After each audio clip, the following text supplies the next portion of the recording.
My sister-in-law, now mute and bedridden, was entrusted to my care by my in-laws, who had decided to take a vacation in Hawaii. Just before departing, my husband Jack made it clear that taking care of her was my responsibility, emphasizing that I shouldn't slack off. As soon as Jack and his family left for their vacation, my sister-in-law, surprisingly, sat up and suggested that we get going too. My name is Lisa, and at 29, I had abandoned my teenage dream of becoming a pop star, realizing its fleeting nature. I ended up in my late 20s, dating Jack, whom I met through a friend, largely due to my mother's persistent desire to see her grandchild. Jack, despite having once aspired to enter the entertainment industry, now worked at a prestigious trading company in downtown Manhattan. After college, I had worked at a bank until I got married, at which point I quit my job. On a visit to Jack's parents' house, I learned about his younger sister Lucy, who, as a child, had contracted encephalitis from influenza, leaving her mute and bedridden due to brain damage. Lucy's mother had primarily cared for her, but surprisingly, Lucy and I got along well, communicating through sign language. Over time, I naturally picked up sign language, and our bond strengthened. Despite this, my mother-in-law, who was quite different from Lucy, was consistently sarcastic and critical of me. Jack and I lived in a condo about 30 minutes away, yet my mother-in-law would occasionally show up unannounced, nitpicking and issuing traditional instructions like keeping Jack's shoes clean and neatly folding laundry. She referred to Jack as Jackie and insisted on outdated practices, such as not going to bed before him, regardless of how late he got home. During our dating and early marriage days, Jack had always been kind and never disagreed with me, despite his mother's influence. Initially, Jack was incredibly considerate. If I mentioned feeling unwell and suggested having dinner outside, he readily agreed. Likewise, if I expressed interest in a designer bag, he would purchase it for me the following month. However, approximately a year into our marriage, Jack began to change, or perhaps reverted to his former self. He started coming home late from work, consistently smelling of alcohol. On weekends, Jack claimed increasing work responsibilities, making him too busy for family time. Oddly, even during visits to his parents' home, he would decline my invitations to join him. Frustrated, I decided to confront him about the growing distance between us. Jack, you've become so distant lately. It feels like you're a completely different person, I expressed. Jack glared briefly before dismissing my concerns. That's not true. You're overthinking things, he replied. Unconvinced, I pointed out that he rarely spoke to me anymore. He told me to stop bringing it up and walked away, ending the conversation abruptly. One Sunday, Jack surprised me by announcing he was going home. This was a departure from his usual refusal to have me accompany him on such visits. Eagerly, I offered to join him, expressing a desire to see Lucy as well. Jack's reaction was mixed, and he remarked on our seemingly close friendship.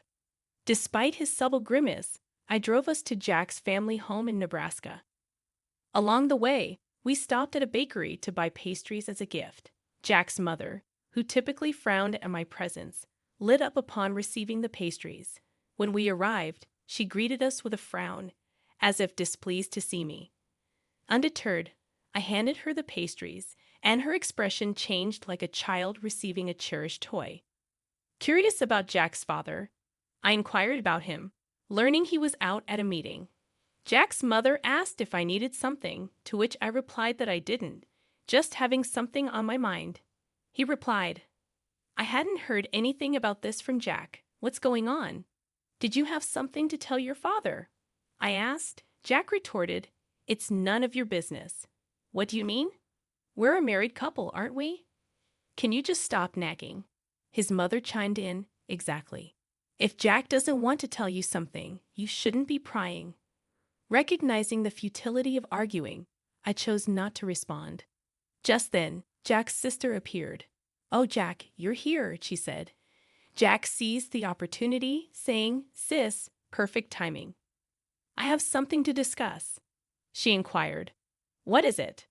Jack proposed. I can take a long vacation next month.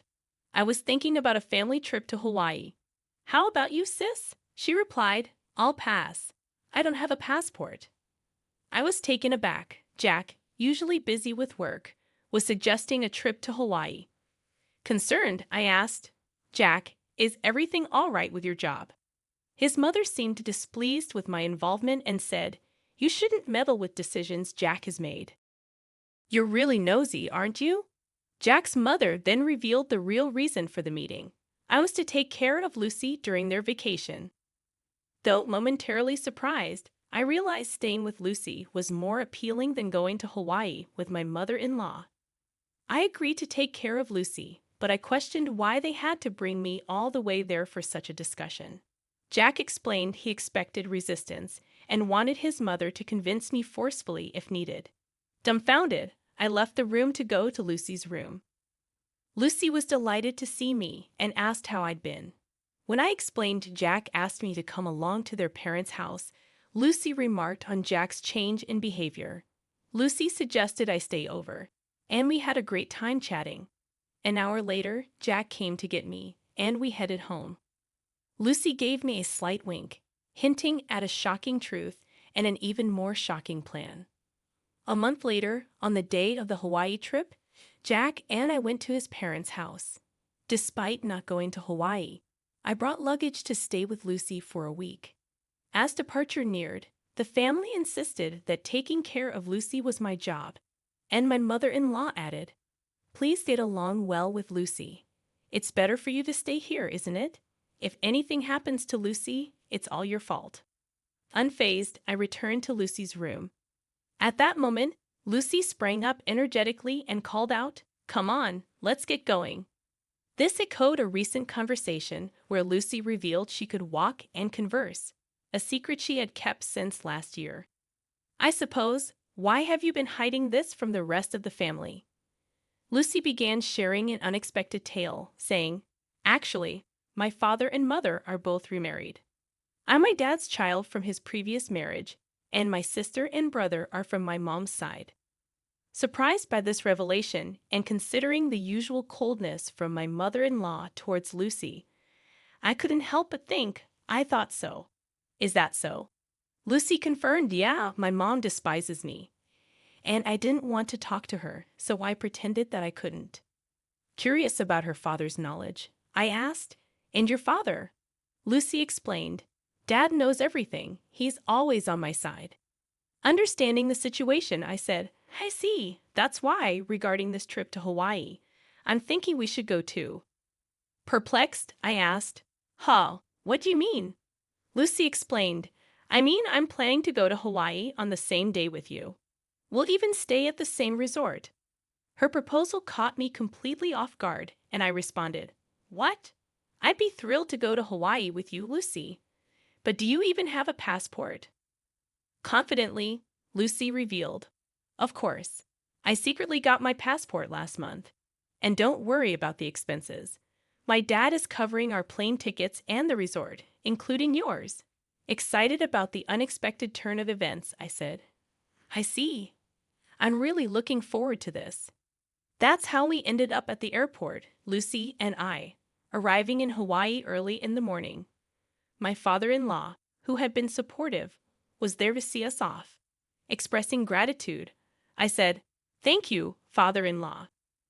I feel guilty for all the plane tickets and resort fees you've covered. He reassured me, saying, Don't worry about it. As long as you two have fun, I'm happy. After landing, we took a taxi from the airport and checked into the resort hotel. Lucy and I were sharing a room, and as we settled in, I mentioned to Lucy, Your father seems pretty well traveled. Lucy shared, Yeah, he's been on several international business trips. He's even been to Hawaii a few times. Planning a surprise for Jack and the family, Lucy said, So what's the plan? I'm guessing my mom and everyone will dine at the restaurant here tonight. I'm thinking of surprising them. Excited about the idea, I replied, That sounds like fun. I'm excited. Should we get some rest to recover from jet lag? Lucy agreed. That sounds like a good idea. Unable to sleep on the plane, We took a shower, climbed into bed, and quickly fell asleep. Waking up around late afternoon, Lucy was already awake and starting to wear makeup. Apologizing for sleeping too much, I reassured her, "No, don't worry about it. I just woke up too. We really had a good sleep, didn't we?" Fully recharged and ready for our battle. Around 7 o'clock, I suggested, "I'll go and check the restaurant." As I looked for Jack and his party, I found them dining joyfully from the shadows near the entrance. Venturing deeper into the restaurant, I spotted the back of a young woman I didn't recognize. This puzzled me, as there hadn't been such a woman when they left Jack's parents' house. Straining my ears, I could intermittently hear Jack and my mother-in-law's voices. "I'm glad it's not that woman today." "Yeah, I really drew the short straw. She's tainted my family record. If only we had an elegant daughter like her from the start. I want to divorce her and start fresh soon. Try to find a reason for the divorce and extract hefty alimony from that woman. Even without a cause for the divorce, it's fine. I can fabricate as many as I want. She's so bad that I want to throw her in the trash. I want to see my grandchild from you and her." My mother-in-law was giving the woman a smile she had never shown me before. I was driven by the urge to step forward and see the woman's fate, but I held it in. I returned to my room and told Lucy that it took a while. "I'm sorry, I saw something shocking. Jack brought a woman that I've never seen before." "What?" I was about to scream. Jack and my mother-in-law were continuously bad-mouthing me, and Jack even said he would find a reason for divorce. That's terrible. Jack called me a bad catch, but seeing him with another woman, I felt relieved. Now I can divorce him outright. That's a good thing. Shall we make our entrance then? Lucy and I headed towards the restaurant hall. When we entered the restaurant, we requested to sit near Jack's table and were able to get a seat quite close to them. They didn't notice our arrival as we were sitting quite close. We could hear their conversation, which was still filled with derogatory comments about me. I was amazed and ended up giving a bitter smile at how they could badmouth me indefinitely. Seeing my face, Lucy gave a nod with a smile, a cue for us to begin our counterattack. I stood up from my seat, stepped forward towards Jack, and shouted, "Are you all having a good time?" I'll never forget the look on Jack and my mother-in-law's faces at that moment. Their mouths agape and eyes wide open, they froze for a few seconds. After a few seconds, my mother-in-law finally spoke. "Why are you here? And how did Lucy get here without a wheelchair?" At her words, Lucy stood up, gave my mother-in-law a smile, and said, "I don't need a wheelchair. Thanks to you, my body and speech have returned to normal. I must have caused you quite a bit of trouble for a long time. Lucy, when did you regain your ability to speak?" "I wonder when that was. Maybe last year." "Then why did you hide it until now?" "Because it was better if you guys continued to believe that I couldn't speak. You and Jack were speaking ill of me earlier, weren't you?" My mother-in-law's face turned pale in an instant. "What do you mean?" she asked. "Yeah, we weren't saying anything bad about you, Lisa," Jack retorted. "That won't work. I recorded everything on my phone. Do you want me to play it back right now?" I countered. My mother-in-law fell silent, but Jack stood up. "Lisa, you've been causing me trouble all this time, and now you're making these outrageous claims," he barked. Jack was the one making absurd claims, so I retaliated. "Once I return back home, I'll immediately contact my lawyer to initiate our divorce procedure. You can't deny the fact that you're on a vacation abroad with another woman. Plus, you described being with me as drawing a blank lottery ticket. So, I expect you to demonstrate sincerity by paying a hefty compensation for that comment," I declared. At my words, my mother-in-law seemed to acknowledge her defeat, and her attitude abruptly changed. "Lisa, dear, I really like you. Please try to get along with Jack. This woman is not involved with Jack," she pleaded. "I'm sorry, but I can't do that. Since I am a blank lottery ticket, I cannot live with Jack. Please enjoy your time with this woman. Oh, and I might also seek compensation from her." "Isn't that exciting?" I smirked. The woman in question turned pale and began to tremble upon hearing my words. Unfazed by the public gaze, Jack fell to his knees and pleaded, "Lisa, I beg you, don't make this a big deal." "My company has strict rules about this," he implored. "What's that?" "You don't sound sorry at all," I replied. Jack appeared taken aback, then tried again. "Lisa, I beg you, forgive me. If my company finds out, I'll lose my job," he confessed. "Though your place sounds better now, I will never forgive you. You are married, and yet here you are on an overseas trip with another woman," I said firmly. Upon hearing my words, my mother-in-law also fell to her knees next to Jack, pleading, "Please forgive my son," tears streaming down her face. By this time, all the other customers were watching us, and the restaurant manager started walking towards our table. Seeing this, I got up and said, "Well, Lucy and I will head back to our room. You all enjoy your Hawaiian vacation. I guess things will get a bit difficult when you get back home." Hearing this, Jack cried out at the top of his lungs, "Please forgive me. I can't afford to pay any compensation." At his loud outburst, the restaurant manager frowned, instructed something to a nearby staff member, and then briskly told Jack something. It was a polite way of telling him that he was disturbing the other guests and needed to leave. However, Jack was taken aback, not understanding the manager's words. Soon, 2 buffed-up security guards arrived and hauled Jack away. Jack was sobbing and struggling, but he was no match for the 2 bulky men.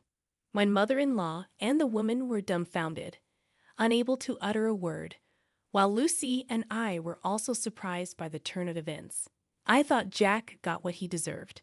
A week later, Lucy and I returned home. Jack was quickly released and seemed to have returned to his room. However, I later heard that he had been in a state of shock since returning to his room and had kept to himself until the end of the trip. The day after I returned home, I went to the law firm where my old college friend worked to request a divorce proceeding. Unfortunately, my friend was not present, but a female lawyer was assigned to me, who was very easy to talk to. I was able to explain everything that had happened. After listening to my story, she'd assured me that a divorce was possible, that I could claim alimony, and that she would investigate the woman who was with Jack in Hawaii before determining whether I could claim alimony from her as well.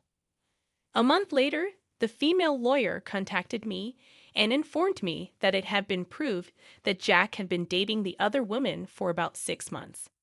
Hence, she said it was possible for me to demand alimony from this woman too. I requested the female lawyer, "Please squeeze as much alimony as you can from Jack and his woman." She smiled and nodded. 2 months later, I was officially divorced, and into my bank account was deposited the alimony from the 2. I mumbled as I saw the amount, and that's karma for calling me a blank lottery ticket. 3 months later, Jack and my mother-in-law suddenly visited my place. Despite it being only 3 months, they had lost a lot of weight and looked completely haggard. I asked them, "What do you want? I don't want to see your faces." Jack replied in a thin voice, "I'm sorry. Could you lend me some money? I've lost my job," and the woman ran away. "I don't even have money for food." My mother-in-law also spoke in a whisper. "I've divorced my husband too. I don't have money. Please, I beg you." My mother-in-law was in tears. I responded, "Too bad. I have absolutely no obligation to help you. And even if I did, I would never help you guys out. Now please leave." After they left, I sprinkled a large amount of salt at my entrance to get rid of bad energy from my house.